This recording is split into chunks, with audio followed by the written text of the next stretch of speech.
So, fellow viewers, my name is Arush Vohra, and I'm currently studying business administration under the program CRS.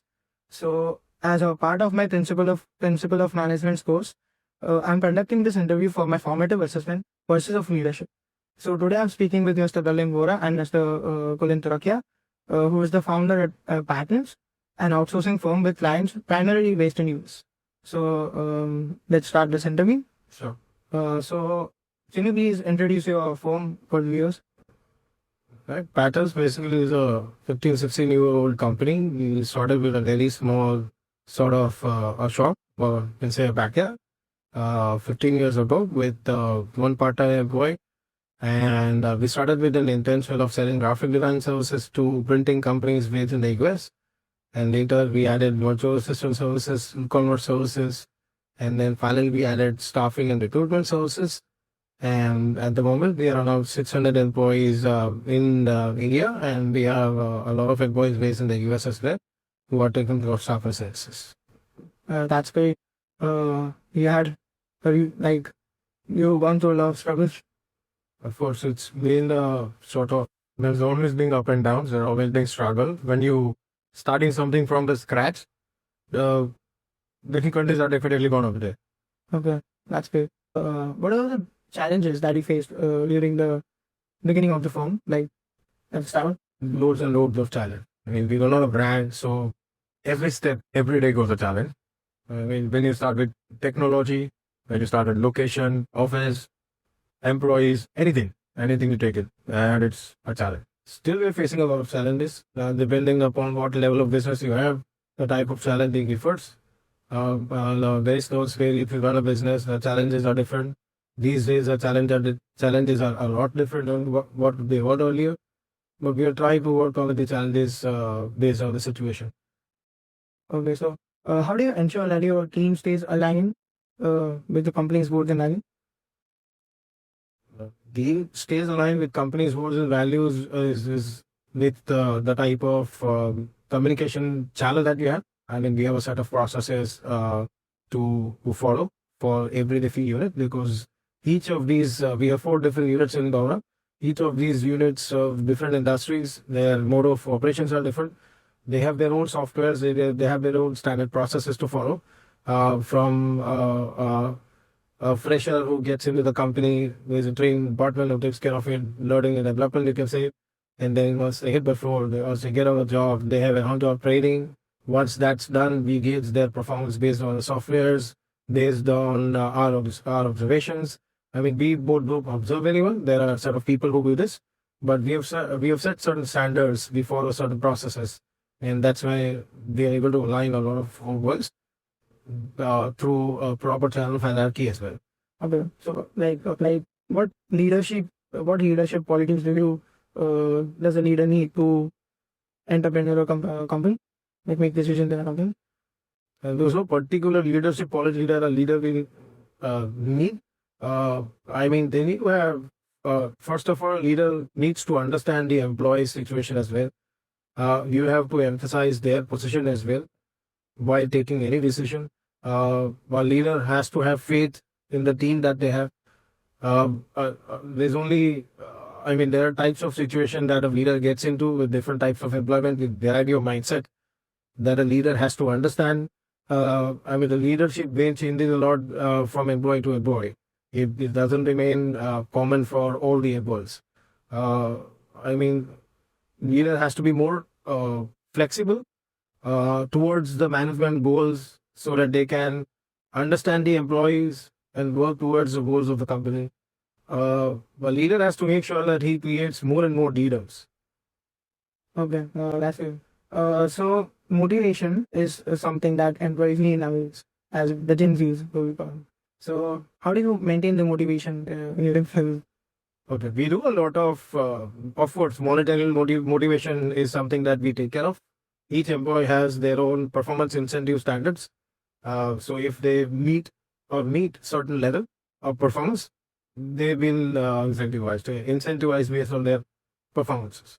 But apart from that, we have a lot of other motivational processes, programs that we have. I mean, the coming season, we have Diwali dinner, Then we have a Gong system in recruiting in our sales field as well, where if you meet certain level, or probably if you have a client, you can bang the gong, and this is a type of a privilege when you bang the gong on the front of whole floor.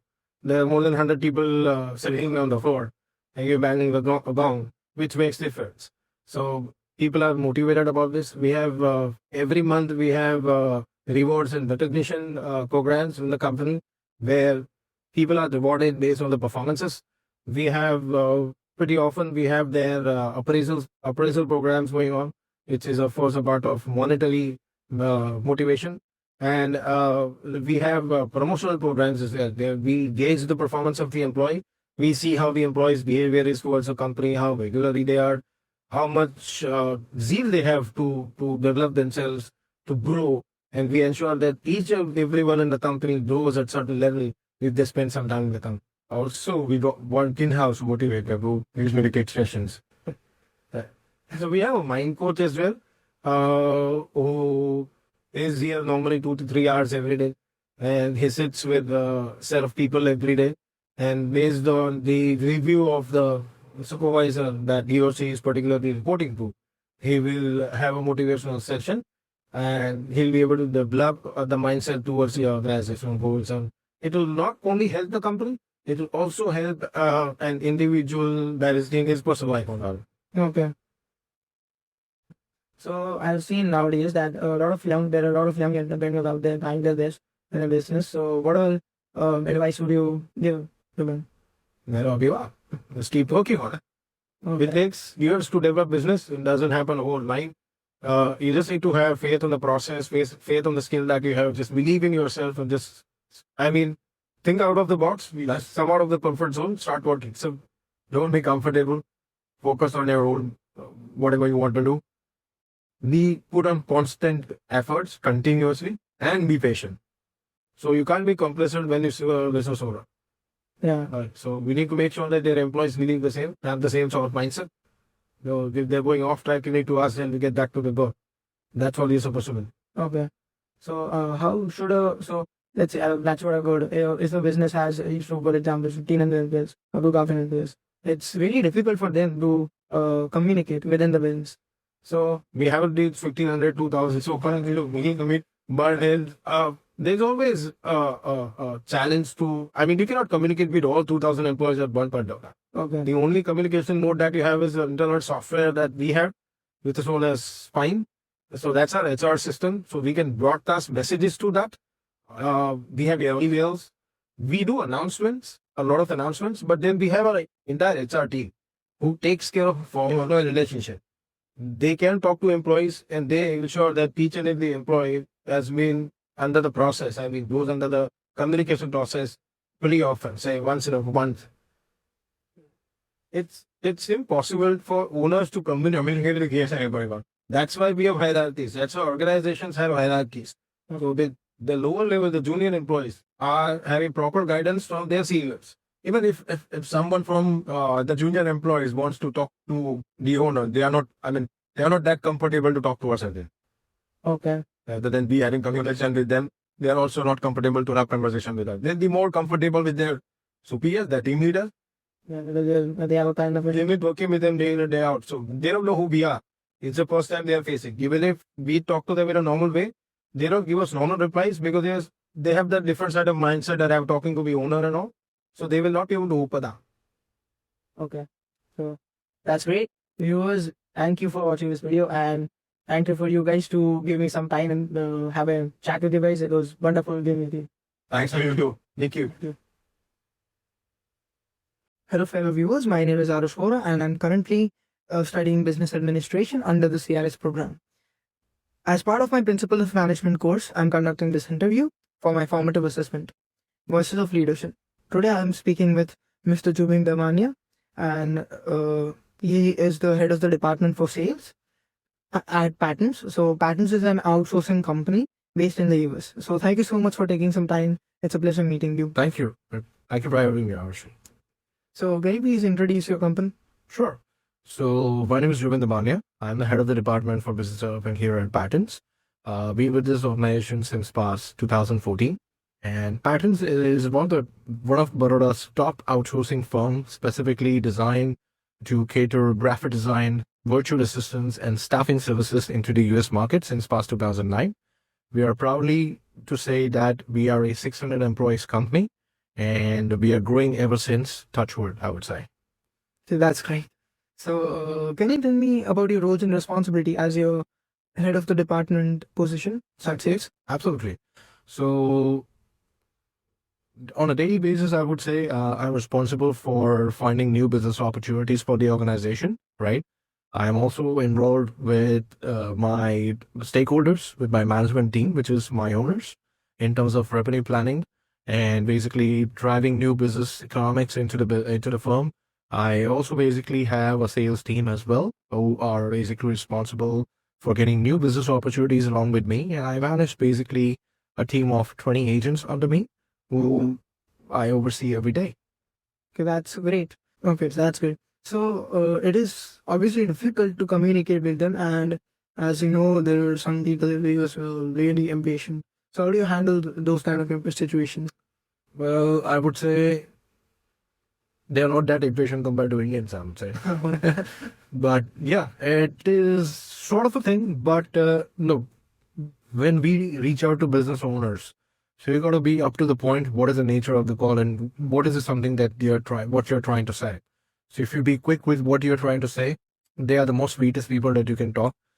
The best thing about American clients is if you go and reach out to them and tell them that I need to basically help and grow your business, because that's when you have strike the chord, and they would basically talk to you for hours if that is something going to be benefit for their particular long terms of business. Yeah, agreed. Stand where they're falling short, and we help them to basically overcome that thing and making sure that they are built for what they're supposed to do on a daily basis.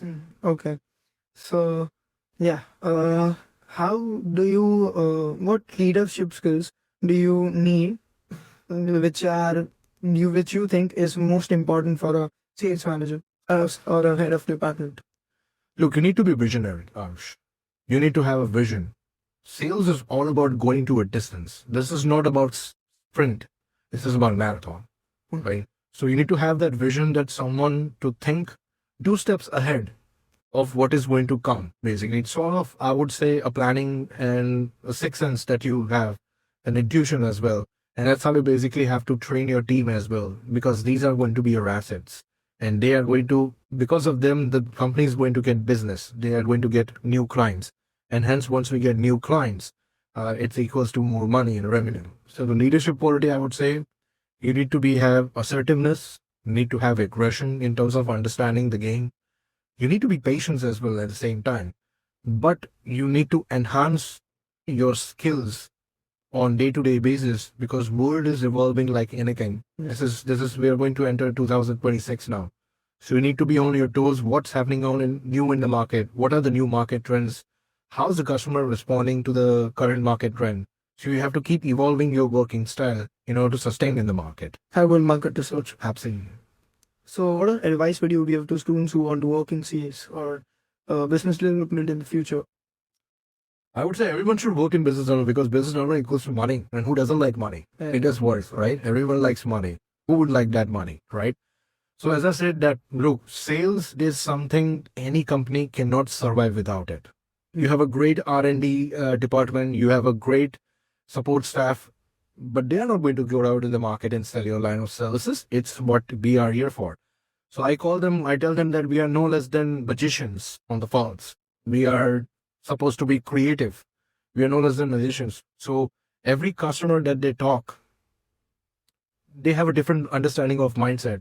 They have a different understanding of their job requirements, their business requirements. So you need to be understanding in such a manner that you create something based on the scratch, personalize them, and basically work for it. So advice for all the young entrepreneurs, I would say, be humble, be grounded, be calm, make mistakes, but own up to those mistakes. That's the way of learning in life.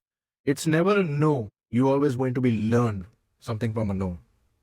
Well said, Mr. Jovan. And we had a lovely chat. Thank you. Thank you. Yeah. Thank you.